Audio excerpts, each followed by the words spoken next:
지금 우리가 얘들아 우리가 배운 게 지금 나라를 뺏겼어 안 뺏겼어? 네? 뺏기는 단계까지 갔었죠? 일본한테 지금 나라를 빼앗기고 있는데 그 과정에서 하나는 격렬한 목숨 걸고 싸우는 뭐가 있었다고? 의병투쟁이 있었다. 의병. 그 말고 또 뭐가 있다고 그랬지? 한 축은 힘을 기르자. 힘을 기르자. 이런 봐봐요. 근데 항상 여러분들이 틀리는 이유는 뭐냐면 애국개몽운동을 외우면 안 돼. 애국개몽운동이라고 시험에 나오지 않고 시험에 나올 때는 이런 표현으로 나옵니다. 애국개몽운동은 시험에 나올 때 이런 표현이 나와요. 교육을 통해서 또는 뭐냐? 교육을 통해서 그 다음에 경제 또는 다른 말로 산업, 경제 발전을 통해서 그리고 언론 활동을 통해서 알겠죠?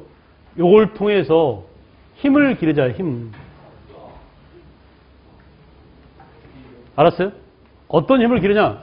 우리도 나라를 사랑하게 만들자 또는 근대 의식을 갖게 만들자 이런 것들을 주입시키기 위한 그런 교육과 근대 산업 활동을 일으키기 위한 또는 언론을 통해서 국민들을 깨우치게 만들기 위한 이런 운동을 뭐라고? 싸잡아서 뭐라고? 애국개몽운동이라고. 그러니까 시험에 나올 때 보기에 애국개몽운동이라고 숨기고 교육을 통해서 나라의 힘을 길러야 하며 산업을 진흥시켜서 나라를 부강하게 만들어야 되며 알았어요?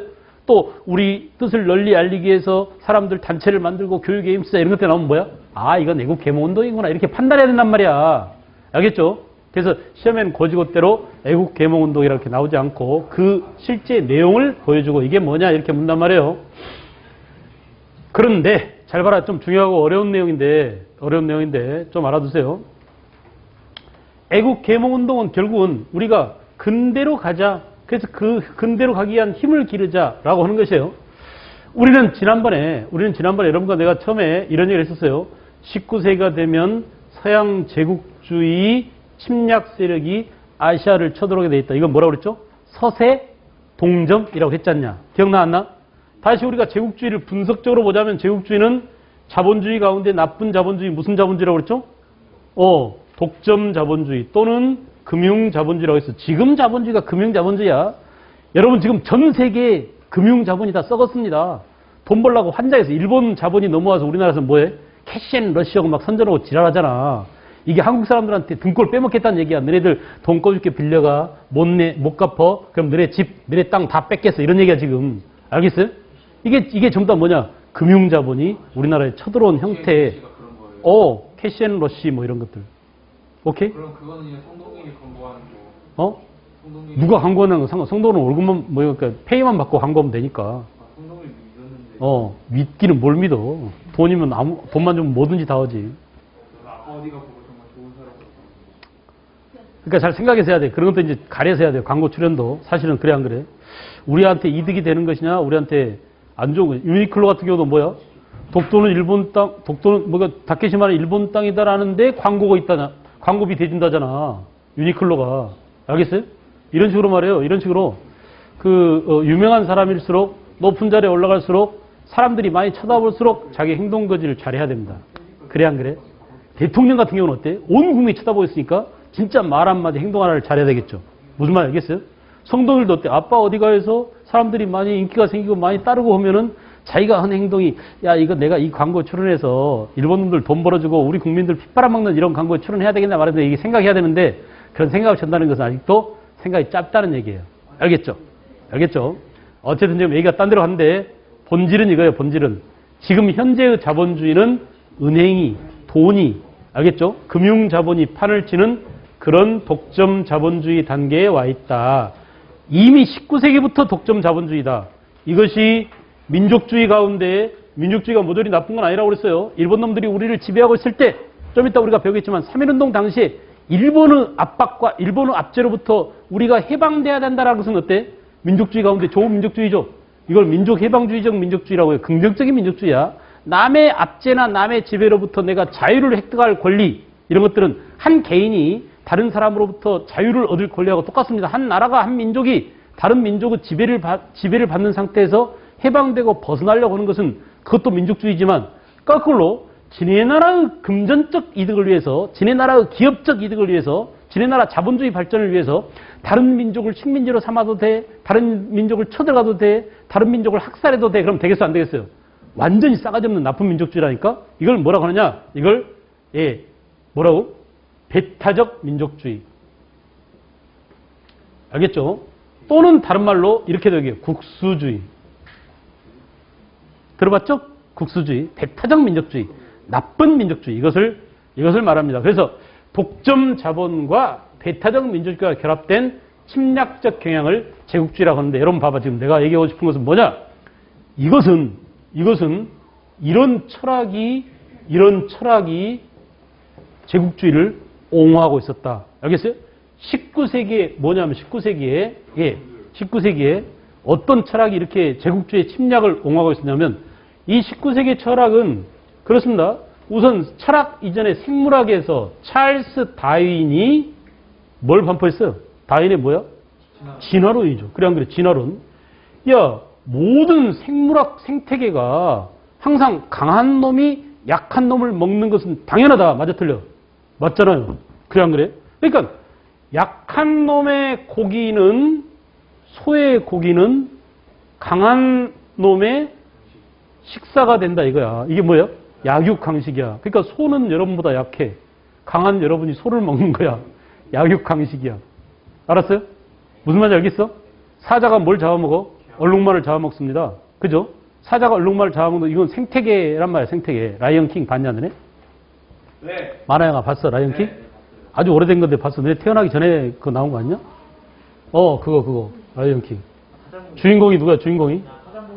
어? 주인공이 누구야? 남자 주인공 이름 누구예요? 심바. 기억나? 심바. 아버지가 누구예요? 아버지가? 무파사잖아, 무파사. 기억나? 그 심바 아버지가 무파사, 그러니까 심바 아버지 무파사가 심바 데리고 가잖아, 태어나자마자. 갖고 언덕에 올라가지고 이렇게 보여주죠. 모든 동물들한테 이렇게. 그래, 안 그래? 이렇게 들어서 보여주잖아. 누가 들어서 보여줘? 그 원숭이 이름이 누구지? 무슨 피인가? 무슨? 원숭이 이름이 누구지? 걔가 이렇게 보여줘, 다. 사자 대신에. 그리고 이제 나중에 신바를 자기 아버지가 그 언덕 위로 올라가서 보여준다. 야, 봐라. 해가 비치는 곳은 다 네가 지배할 수 있는 땅이다. 이 초원에서. 알겠어요? 아버지, 해가 비치지 않는 곳은 뭐예요? 거기는 가면 안 된다라고 하죠? 거기에 뭐가 있어? 코끼리 무덤 있잖아. 그래, 안 그래? 그곳은 음습한 곳이고, 코끼리 무덤 있는 곳이고, 하이에나 새끼들이 들끓는 곳이고, 그것은 가지 말아라고 얘기했어요, 아버지가. 그리고 그때 아주 중요한 얘기를 합니다. 내가 그 디즈니 만화 영화를 그나마 좋아하는 것은 그 뒤에 뭐가 있냐면 철학이 있기 때문에, 철학이. 이 철학을 보여주는 거야, 거기서. 그리고 이 신바에게 아버지 무파사가 그걸 얘기해줘요. 얘야, 생태계는 질서가 있단다. 네가 앞으로 왕으로서 이 세상을 다스리려면 네가 하는 일은 뭐냐? 네가 강하다고 마구 잡아먹으면 안 돼. 그리고 생태계의 질서를 유지해주는 그런 역할만 해라. 라는 그런 취지의 얘기를 해줘요. 그래서 아주 중요한 말을 뭘 하냐면, 우리는 얼룩말을 먹고 얼룩말은 풀을 먹는다. 근데 우리는 죽어서 거름이 돼가지고 풀이 자라게 해준다. 이게 뭐 하는 거야? 생태계가 순환하는 관계죠. 무슨 말 알겠어요? 생태계 순환 관계잖아. 그러니까 사자 고기를 누가 먹어? 풀이 먹고, 그 풀을 누가 먹어? 얼룩말이 먹고, 얼룩말을 누가 먹어? 사자가 먹는다. 근데 우리 사자가 할 일은 뭐냐? 얼룩말 중에 제일 달리기 느린 놈만 한 명 잡아먹는다. 알았어? 그 달리기 느린 놈이 누구예요? 약한 고기야. 알겠죠? 그래서 강한 놈이 생태계에 살아남을 수 있도록 해주는 게, 그 질서를 유지하는 게 초원의 왕으로서 할 일이다. 마구 잡아먹지 말아라고 하는데, 나중에 어때? 그 아버지가 죽죠? 그 삼촌 얼굴에 흉터진 새끼 이름 누구지? 그 스카. 그놈이 왕이 된 다음에 어때요? 그 질서를 무너뜨려. 마구 잡아 처먹어버려요. 알겠죠? 짐승이란 짐승은 다 잡아 처먹어. 하이에나랑 짜가지고. 그러니까 온 나라가 어떻게 돼? 완전히 그냥 칼라에서 흑백으로 바뀌어버리잖아. 우리 황무지가 되죠, 황무지가. 그래, 안 그래? 이렇게 망하게 된다는 것을 보여주는 거야. 함부로 탐욕을 부리면. 알겠어요? 그런데 그 탐욕을 부린 놈들이 누구냐? 자본주의야, 지금. 알겠죠? 그 무파사가 자기 아들 신바한테 해준 것은 자연 질서. 그러니까 돈을 벌어도 적당히 벌어라. 네가 돈을 많이 벌면 누구죠? 그 자선 사업 많이 하는 누구야? 중소기업. 말고. 김장훈도 많이 하죠. 돈을 벌면은 세상에 기부를 하고, 알겠어요? 다시 이렇게 환원하고 순환되게 해야 되는데, 혼자 마구 돈을 벌려면 안 된다라는 것을 보여주는 거야. 그런 교훈을 남긴 거예요. 이거 보세요. 그런데 봐봐, 얘들아. 중요한 건 이 얘기예요. 찰스 다윈이, 생물학자인 다윈이 진화론에서 약육강식, 또는 이걸 다른 말로 뭐라고 하냐면, 적자 생존이라고 해요. 생존. 그죠? 여러분 봐봐. 얼룩말 입장에서 어때요? 빨리 달린 놈은 살아남습니다. 늦게 달린 놈은 누구 밥이 돼? 사자 밥이 되잖아. 근데 사자 입장에 대봐. 빨리 못 뛴 놈은 굶어. 그래 안 그래? 얼룩말을 잡을 수 있을 정도로 빨리 뛴 놈만 살아남아. 무슨 말 알겠어요? 이렇게 자연 생태계에 적응하는 자만 살아남는다. 결국은 뭐냐? 약한 놈의 고기는 강한 놈의 식사가 된다라는 이런 진화론이 있었는데, 야, 이게 생태계에서만, 동물의 세계에서만 그런 게 아니라 우리 인간한테도 마찬가지라고 찰스 다윈의 생물학에서의 이런 진화론을 우리 인간 진화론으로 끌고 온 놈이 누구냐 하면 그 유명한 스펜서라는 사람. 말로 해봐. 누구라고? 스펜서. 이제 여러분도 고딩이 되니까 머릿속에 좀 뭔가 든 게 있어야 돼. 알았어요? 네. 스펜서. 그 스펜서는 생물학적 진화론을, 이 사람이 무슨 진화론을 발전시켰냐면 이렇게 사회의 진화론이라고 그래요.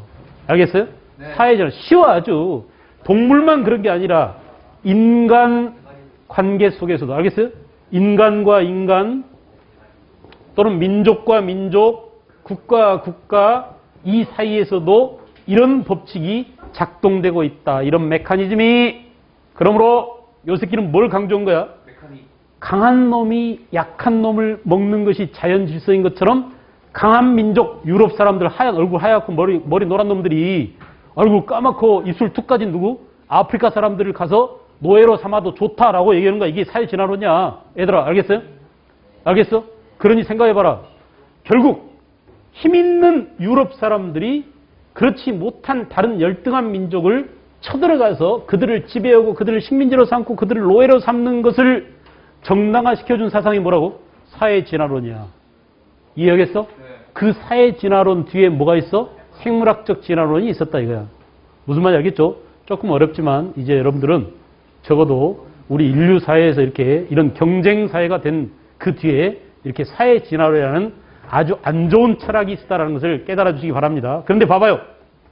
내가 지금 무슨 얘기하냐면 결국 여기서 이런 얘기야. 야, 그래서 우리가 힘이 없어서 지금 일본한테 먹히게 생겼다 이거야, 얘들아. 그러니 우리가 먹히지 않으려면, 우리가 약한 고기가 되지 않으려면 우리도 뭐가 되자? 힘을 길러서 뭐가 되자? 강한 그런 민족이 되자, 강한 나라가 되자라는 얘기 아니야. 무슨 말 알겠죠? 무슨 말 알겠죠? 그래서 이렇게 애국 계몽 운동은 그 뒤에 애국 계몽 운동은 이렇게 우리 민족의 힘을 기르자라는 운동으로 연결됩니다. 그런데 얘들아, 한 박자만 더 나가보자. 한 걸음만. 그러면 너네도 힘이 있으면 딴 나라를 쳐들어가도 되겠네? 말 돼 안 돼? 되죠. 이것이 결국은 뭐냐? 일본의 침략을 어떻게 해주는 거야? 일본 침략을 정당화시켜주게 돼요. 알겠어요? 그래서 이것이 지금 교학사 교과서에 반영되어 있는 식민지 근대화론이야. 알겠어요? 그 식민지 근대화론의 뒷바탕이 되어 있는 게 바로 뭐냐면 이와 같은 애국계몽운동, 즉 사회진화론입니다. 알겠죠?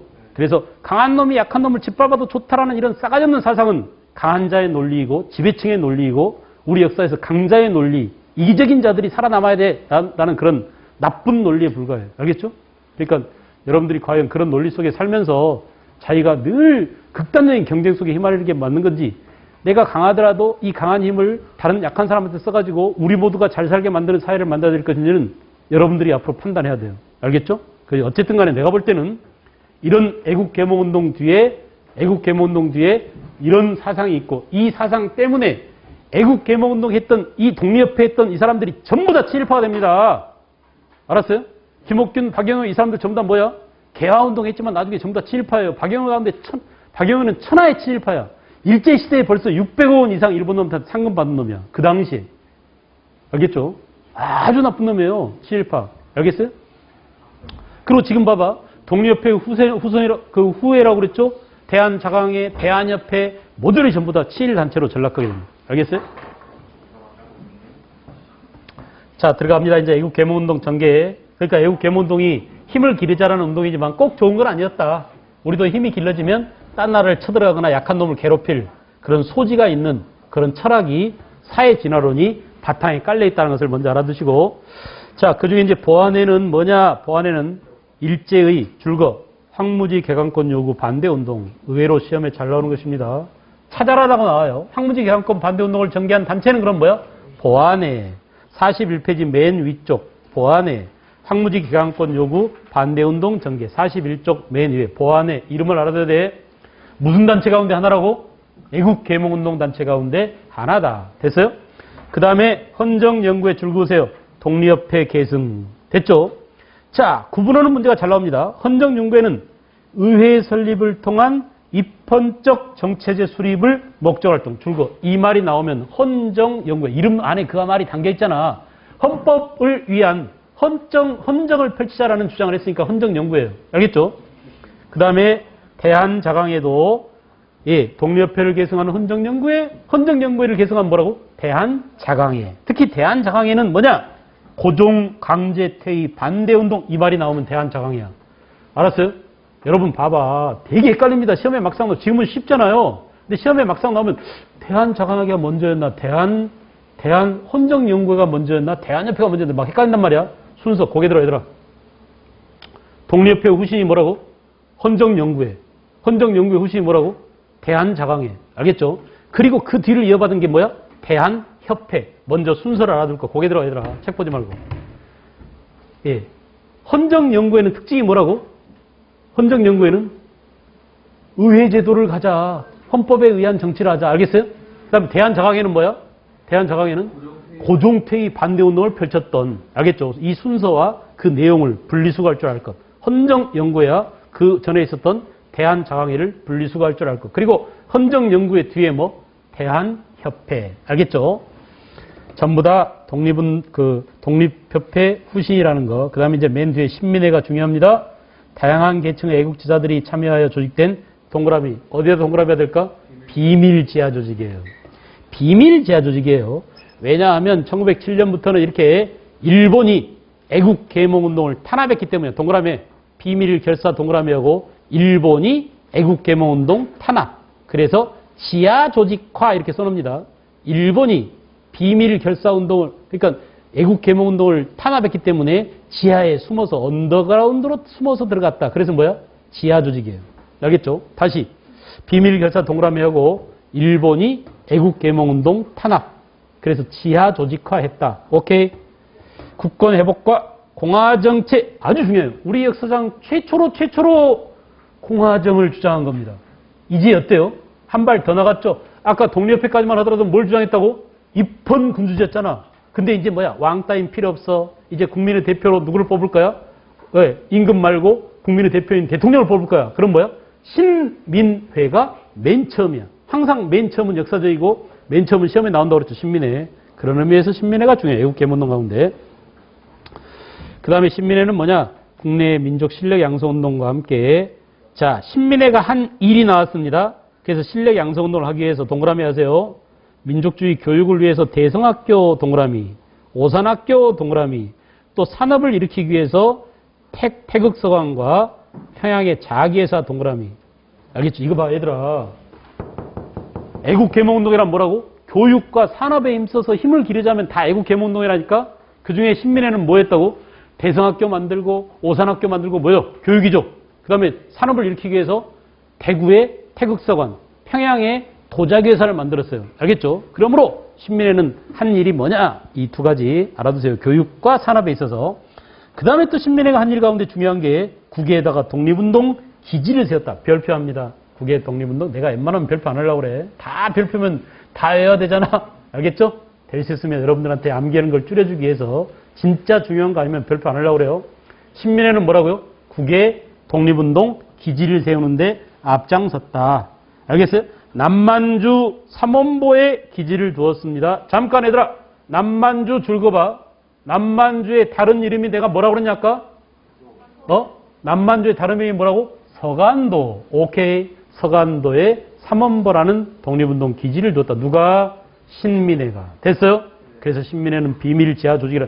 이 신민회와 함께 1920년대 일제시대에 신간회가 또 있습니다. 그래서 헷갈려요. 신간회는 드러난 조직이야. 일본 놈도 알고 있는 비밀 조직이 아니에요. 알겠죠? 근데 그 전에 1907년에 만들어진 신민회는 언더그라운드에서 활약한 비밀 지하 조직이었다. 오케이? 대성학교, 오산학교, 태극서관, 토자기회사, 그리고 국외 독립운동 기지를 서간도 삼원보에 만들었던 아주 대단한 단체입니다. 이 서간도 삼원보의 국내 독립운동 기지를 만든 사람이 그 유명한 우리나라의 노블리스 오블리제의 상징적인 인물, 그 형제들이에요.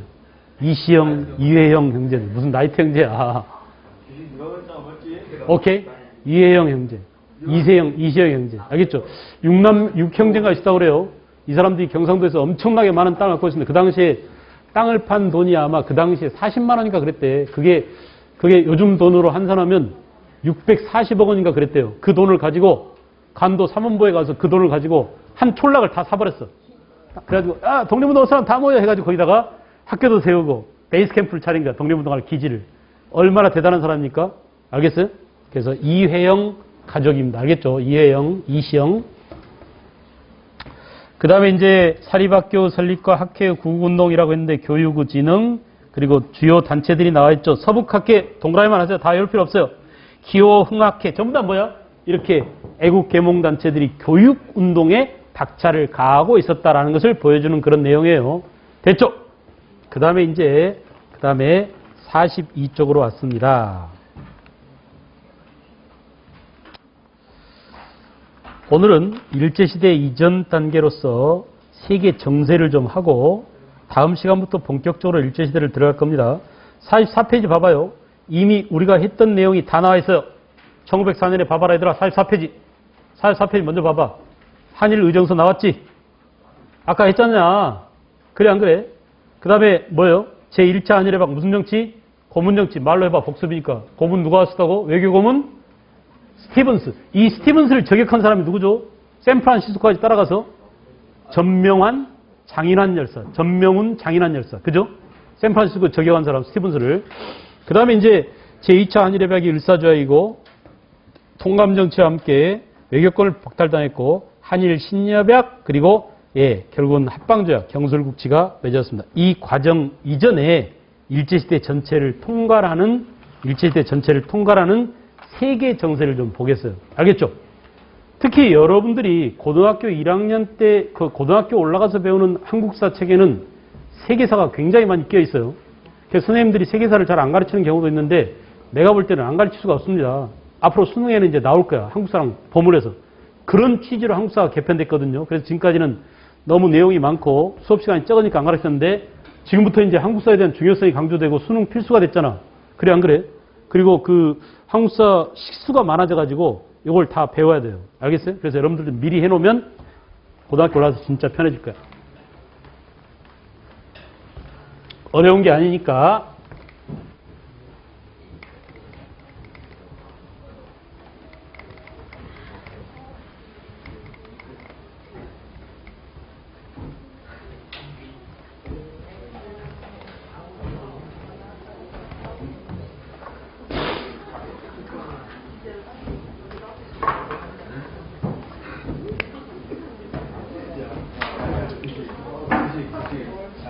자, 선생님 먼저 간단히 정리할 테니까 여러분들도 필기할 수 있으면 필기하면서 따라오세요. 얼마 안 남았으니까 집중해서 합시다. 자, 우리는 제국주의에 대해서 이미 방금 전에 정리했죠. 제국주의.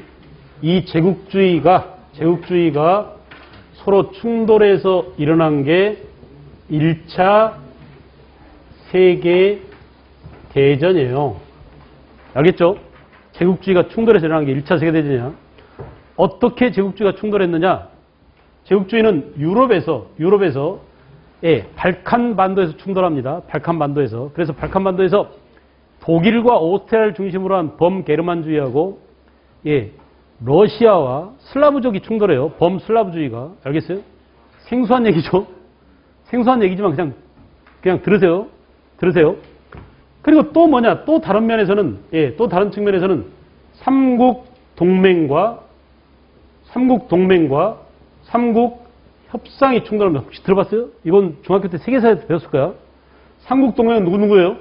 독일, 오스트리아, 이탈리아였죠. 그래 안 그래? 독오이.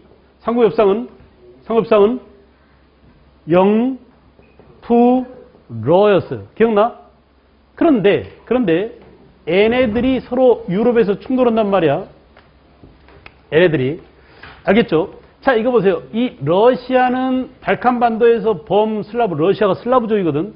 범슬라브주의고, 독일과 오스트리아는 게르만족이라서 얘네들은 범게르만이야. 그래서 범게르만주의하고 범슬라브주의가 충돌해. 많이 알고 있으면 내가 실탄이 많은 거나 마찬가지야. 적과 싸울 때. 적이 시험이야, 시험. 알았어요? 시험이라는 적과 싸울 때 내가 실탄이 많은 거나 마찬가지야. 그러니까 잘 알아둬. 알겠죠? 알겠죠? 그래서 여러분들 좀 유식하게 해주려고 하는 거지. 이게 시험에 꼭 나오진 않아요. 근데 여러분한테 될 수 있는 많은 무기, 많은 실탄을 손에 쥐어주고 싶어. 자, 그리고 이거 보세요. 독일과 오스트리아, 그리고 이탈리아가 붙었는데, 자, 이렇게 삼국 동맹과 삼국 협상이 붙었습니다. 그래서 1차 세계대전이 일어났어요. 어디서 일어났느냐? 발칸반도에서. 1차 세계대전을 알리는 첫 총성이 무슨 사건이었죠? 그 유명한 오스트레일리아 황태자 부처를 세르비아의 청년이 암살했어요. 이 사건 이름이 있어. 일본놈 배 130척을 우리 이순신이 12척으로 무찌른 전투가 바로 뭐야? 명량해전. 이런 이름이 있듯이. 그래 안 그래? 이런 이름이 있듯이 이것을 이렇게 얘기해요. 사라에보. 기억나죠? 여러분 머릿속에 있으니까 건드려주면 튀어나와요. 알았어요? 사라에보 사건. 그래서 사라에보 사건이 1차 세계대전을 알리는 첫 총성이었습니다. 그래서 결국은 이들이 막 뒤엉켜 싸웠어. 1차 대전 때 이탈리아는 빠져나와요. 그래서 이쪽으로 샥 붙어버려. 알았어요? 이탈리아는.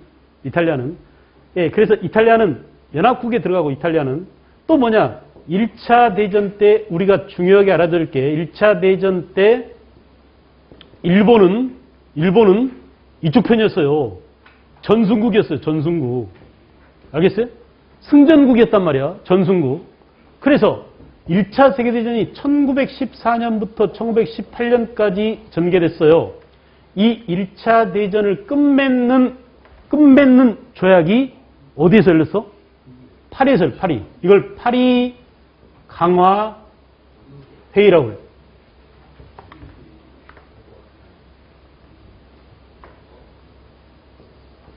파리 강화 조약이죠. 이 파리 강화 조약에서 좋아. 1차 대전을 맺고 이제 우리는 이렇게 하자라고 그 유명한 미국 대통령 누가? 윌슨이 뭘 제시했어요? 14개조 평화 원칙을 제시했어요. 이 14개조 원칙 가운데 뭐가 나왔어? 야, 우리 앞으로 전쟁을 막기 위해서 국제 뭘 만들자? 연맹을 만들자고. 이때는 국제 연맹. 알겠죠? 그리고 또 하나는 뭐냐? 또 하나는 이 윌슨의 평화 14개조 원칙 가운데 또 뭐가 있었냐면 윌슨의 평화 14개조 원칙 가운데 야, 패전국 식민지들을 해방시켜주는데 패전국 식민지가 해방되든 말든 지네들이 알아서 하도록 하자. 이걸 뭐라고 그래? 민족 무슨 주의? 자결주의라고 그래요. 알겠죠? 그래서 이 민족 자결주의는 패전국 식민지입니다. 패전국 식민지. 이때 패전국이 누구냐? 이때 1차 대전 때 패전국은 여기서는 지금 삼국동맹이지만 이 삼국동맹이 주축이에요. 그래서 패전국이 누구냐면 주요 주인공이 누구야? 독일이에요. 독일하고 같은 나라가 오스트리아야. 알겠어요? 오스트리아. 같은 민족이고 원래 중세 때는 한 나라였습니다. 독일과 오스트리아가. 그래서 오스트리아. 그리고 이제 당시 오스만 투르크가 있어요. 오스만 투르크는 지금의 터키입니다. 알겠죠? 그 오스만 투르크는 지금의 터키인데 오스만 투르크. 그리고 불가리아. 요구르트로 유명한 불가리아. 알았어요? 이런 놈들이 한 뭉탱이였어요. 이들이 갖고 있는 식민지를 해방시켜줄지 말지를 식민지 백성들이 알아서 결정하도록 하자가 민족 자결주의죠. 우리나라는 식민지인데 누구 식민지였어요? 승전국인 일본은 식민지니까 민족 자결주의 원칙에 해당돼 안 돼? 안 됐단 말이야. 그래 안 그래? 그런데도 불구하고 우리는 여기에 누구를 파견했느냐? 파리 강화회의에 당시 1919년 우리는 누구를 파견했어요? 신한청년단 소속의 김규식이를 파견해서 우리도 독립시켜줘라고 이렇게 민족 자결주의에 호소를 했습니다. 야, 패전국 식민지도 독립시켜주는데 승전국 식민지는 우리는 왜 안 시켜주냐 하면서 당시 파리 강화회의에 신한청년단이라고 당시 상하이에 와 있던 이 신한청년단 소속의 김규식을 파견해서 우리도 독립시켜주기로 호소했다니까? 알겠어요? 그리고 우리는 이것에 영향을 받아가지고 맞아 그래 우리도 독립을 주라라고 1919년에 뭘 했어? 3.1 운동을 일으켰다 이거야. 알겠죠?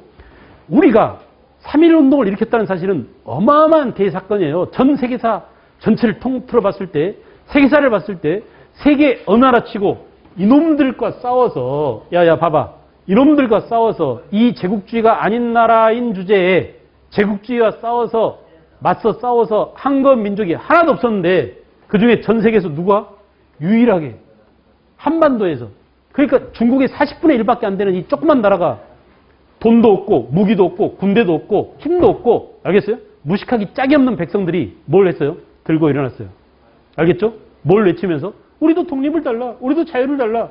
패전국 식민지도 독립을 주는데 왜 우리한테 안 주냐 하면서 자유가 아니면 독립이 아니면 죽음을 달라고 몸으로 맞선 거야. 이 1919년 3.1 운동은 봐봐 얘들아 어디에 영향을 줬어요? 중국에 바로 영향을 줘가지고 중국의 무슨 운동에? 5.4 운동에 영향을 준 거. 3월 1일이 5월 4일보다 빠르죠? 그래 안 그래? 우리가 영향을 준 거야. 중국뿐이 아닙니다. 인도에도 영향을 줍니다. 인도 누구한테? 간디의 독립운동에 영향을 줘요. 알겠어요? 중국뿐이 아니야 여러분. 우리가 알고 있는 것은 되게 여러분들 수준에서 알고 있는 인도, 중국이지만 당시 필리핀에도 영향을 필리핀에도 아기날도라는 독립운동가가 있는데 이 필리핀의 독립운동가한테 영향을 줘가지고 필리핀도 미국한테 그 식민지 지배를 당하고 있었거든. 식민지 독립운동에 우리가 영향을 줘요. 그것뿐이 아닙니다. 이집트한테 영향을 줘요. 이집트한테. 알겠어요? 이렇게 아시아 또 그 중동 여러 나라에 3.1 운동이 영향을 줬어요. 알겠죠? 엄청난 대사건입니다.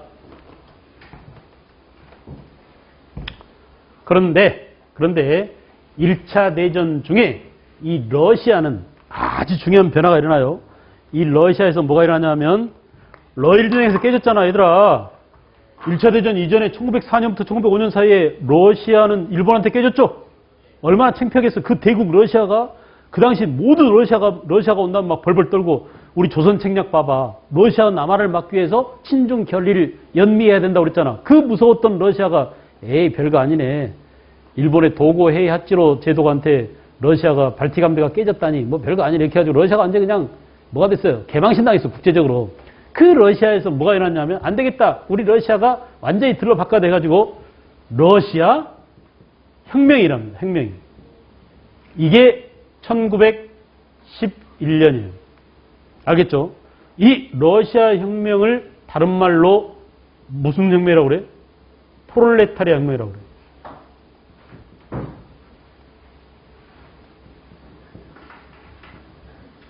또 다른 말로 이걸 뭐라고 그래요? 볼셰비키 혁명이라고 그래. 들어봤죠? 언젠가 들어봤겠죠? 볼셰비키 혁명.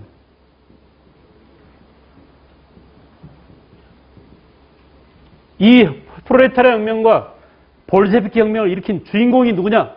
이 사람이 그 유명한 레닌이에요. 레닌. 말로 해봐. 누구라고? 레닌에 의해서.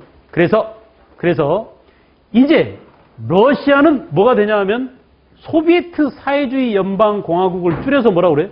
소련이라고 해요. 소련이 됩니다. 알겠죠? 그래서 소련은 뭐예요? 이제 사회주의 국가가 되는 거야. 사회주의 국가가. 알겠어요? 사회주의 국가가. 그런데 여러분 봐봐요. 그런데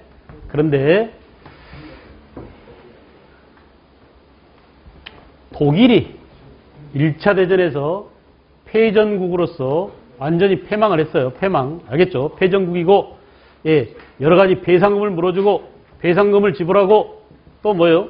어마어마한 그 식민지를 상실하게 되고 그러던 차에 무슨 일이 벌어졌느냐? 너무너무 중요한 사건. 내가 지금 이거 알려주고 싶어서 했어. 드디어 1929년에 세계적으로 경제에 뭐가 왔어? 대공황이 왔다. 세계 경제 대공황이었어요. 자, 여러 나라 가운데 누가 쫄딱 망하겠어요? 쫄딱 망한 나라가 공황까지 닥치니까 완전히 망하겠죠. 그래, 안 그래? 완전히 망하겠죠. 그죠? 자, 그런데 세계 경제 대공황이 왔는데 이 세계 경제 대공황에서 미국이라든지 영국이라든지 이런 나라들은 식민지가 있어요, 없어요? 식민지가 있어요, 없어요? 아직 있죠. 승전국이자 식민지가 있죠. 식민지가 있는 미국, 영국 이런 나라들은 아 그래 우리 식민지끼리 똘똘 뭉치자. 우리 식민지와 본국이 똘똘 뭉치자 해서 달러를 쓰는 미국 식민지와 미국 본토가 묶었어요. 나라가 서로 묶어서 동맹을 강화하는 것을 뭐라 그래? 무슨 경제라고 그래요? 블록 경제라고 그래요. 말로 해봐 뭐라고? 블록 경제. 블록 경제. 그래서 달러를 쓰는 나라끼리 블록 경제를 형성. 달러 블록이라고 합니다. 영국은 돈이 뭐야? 영국은 파운드 블록이죠. 파운드. 그죠? 파운드 블록을 형성. 그리고 프랑스는 뭐냐? 프랑스도 식민지가 있어요. 인도차이나 반도에 있는 라오스, 베트남, 캄보디아 이런 나라들이 전부 다 프랑스 식민지였어요. 알겠죠? 그 프랑스는 뭐라고? 프랑블록. 이렇게 강한 나라들은, 돈이 많은 나라들은, 아직도 식민지가 있는 나라들은 블록 경제 체제를 구축함으로써 공황을 이겨나가고 있었다. 공황을 타개해 나가고 있었다. 또 미국은 뭐냐? 안 되겠다. 공황을 타개하기 위해서 미국은 뉴딜 정책을 추진해. 들어봤죠? 누구에 의한 뉴딜 정책이야? 좋았어요. 루즈벨트에 의한 뉴딜 정책이죠. 그죠? 뉴딜 정책. 그래서 뉴딜 정책은 뭐냐? 경제를 새롭게 딜하는 거야. 경제를 새롭게 다루는 거야. 옛날처럼 말이야. 자유 방임 경제 내버려 두지 않고 이건 뭐라고? 야, 자본주의를 내버려 뒀더니 완전히 자본주의가 썩어 빠져가지고 알겠어요? 공급, 이 경제 대공황이라는 게 공급은 무지하게 많은데 소비와 그죠? 수요가 급감해가지고 결국은 대공황이 온 거잖아. 공급과 수요가 만나는 점에서 시장 가격이 형성되죠. 근데 공급은 무지하게 많은데 살 사람이 없는 거야. 돈이 없는 거야. 그래서 공장이 쫄딱 망해. 공장이 망하면 세계 주가가 어떻게 되겠어? 완전히 곤두박치겠죠. 내가 주식회사에 돈 투자하는데 나는 뭐가 되겠어요? 거지가 됩니다. 전 세계 거지들이 드글드글했어요. 알았어요? 그래서 이렇게 세계 대공황이 일어났는데 그 공황을 몰고 온 자본주의를 수정하기 위해서 이렇게 무슨 자본주의? 수정 자본주의로 가더라. 누가? 미국이. 알겠어요? 미국이. 그런데 여러분 봐보세요. 이렇게 강대국은 나름대로 자본주의를 수정하든지 뉴딜 정책에 의해서 아니면 블록 경제 체제를 구축해서 본국의 영국, 미국, 프랑스 본국의 어려움을 식민지한테 전가시켜서 식민지를 핏바라먹어서 살든지 이렇게 나름대로 대책을 세웠지만 그런데 패전국 독일 어때요? 독일은 완전히 거지 다 됐습니다. 방법이 없는 거야. 살아날 방법이 세계 경제 공황을 당해서. 근데 중요한 것은 패전국이 아닌 승전국인 이탈리아. 봐봐. 왜 이탈리아가 승전국이었어요? 원래는 패전국 될 뻔했는데 이탈리아는 어때? 이쪽으로 착 붙었다고 그랬죠. 알았어요? 이탈리아 1차 대전이 터지자 잽싸게 연합국으로 붙었습니다. 그래서 이탈리아는 승전국이었지만 가난했어요. 이탈리아가 왜 가난했느냐? 이탈리아는 지금도 아프리카에서 제일 가난한 두 나라만 식민지였어요. 이탈리아 누구더라? 에티오피아하고 라이베리아인가? 알겠죠? 이렇게 식민지 가운데 가난한 나라를 갖고 있었어요. 그 다음에 역시 일본도 봐봐. 일본도 승전국이었지만 일본은 식민지라고 해봐야 타이완하고 조선 두 개밖에 없었어. 그래 안 그래? 그러니까 이 세 나라는 독일, 이탈리아, 일본 세 나라는 완전히 어땠어요? 예, 거지꼴이 다 됐습니다. 그래서 얘네들이 경제 공황을 타개하기 위한 방법으로 찾은 게 뭐냐? 얘네들은 이것을 내서 전체주의, 말로 해보자 뭐라고? 전체주의를 추구했다. 야, 우리 민족이, 우리 국가가 다 죽게 생겼다. 우리 민족이 다 죽게 생겼는데 우리 민족이 살아남으려면 각 개인의 자유와 각 개인의 권리를 희생해야 돼. 전체를 위해서 개인을 희생하는. 봐보세요, 여러분. 여기서 말하는 전체란 국가입니다. 여기서 말하는 전체는 민족이에요. 민족과 국가를 위해서, 전체를 위해서 누구를 희생하는 거야? 개인을 희생하는 거야. 이게 무슨 주의라고? 전체주의라고. 알겠죠? 그런데 독일의 전체주의를 이렇게 얘기해요. 독일의 전체주의를 뭐라고? 나치즘이라고 하고, 이탈리아 전체주의를 뭐라고? 파시즘이라고 하고, 일본의 전체주의를 뭐라고? 군국주의라고 한다. 됐어요? 이 전체주의의 이들의 아주 중요한 특징이 뭐냐? 언론을 통제합니다. 알겠죠? 한 당파가 독재 정치를 합니다. 일당 독재. 이게 아주 중요한 이것의 특징이에요. 그리고 뭐냐? 자기네 나라 이익을 위해서 대침략을 감행해요. 알았어요? 이 대침략이 무엇으로 간다? 제2차 세계대전으로 가게 되더라. 여기까지. 알겠죠? 1차 대전에서 2차 세계대전으로 넘어가는 이 과정을, 이 스토리를 여러분하고 정리해봤습니다. 알겠어요? 결국은 일본이 뭐야? 일본이 1931년 만주사변을 일으켰죠? 1937년 중일전쟁을 일으켰죠? 이게 뭐야? 대침략이죠. 지네들이 살아남기 위해서 다른 나라를 또 쳐들어가려는 그런 경향이 나타나게 되더라. 알겠어요? 아주 중요한, 우리가 다음 시간부터 배울 일제시대 전체를 총괄하는 그런 세계사적 분위기를 쫙 봤습니다. 오늘은 여기까지 정리하고